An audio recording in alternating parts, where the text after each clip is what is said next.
Hi, help me unbox this Dora Kitchen stainless. So I brought this one for to see her namin. So let's unbox this.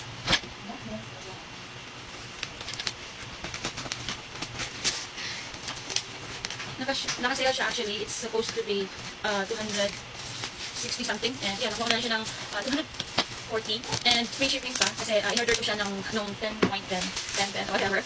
So this one. So I think okay naman siya. So easily available yung magagawa dito sa apartment. So i-install ko siya on Saturday. So, how can I open it?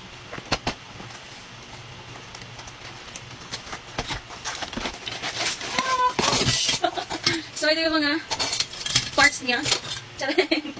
So hindi ko na lang i-install kasi baka mawala pa. So happy lang ako. So I can update you kung ano yung magiging video lang dito sa CR natin.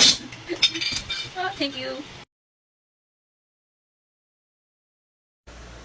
Hello guys, so update ko lang sa inyo yung nabili kong rock stainless steel rock.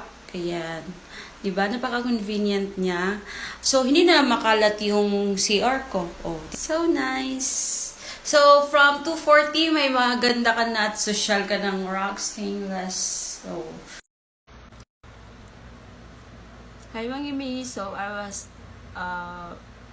sick for the past few weeks. So, ngayon lang tayo makapag-reply dito. So, sabi niya, dinikit po ba yan? So, ang question niya is tungkol dun sa bathroom steel rock na nabili ko dito sa TikTok shop. So, hindi po siya ididikit. Kung hindi, ibabarina po siya. So, papakita ko po sa inyo.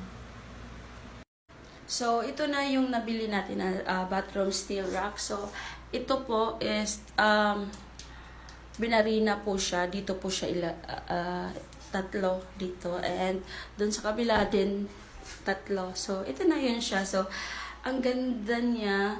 And social siya tignan. And yeah.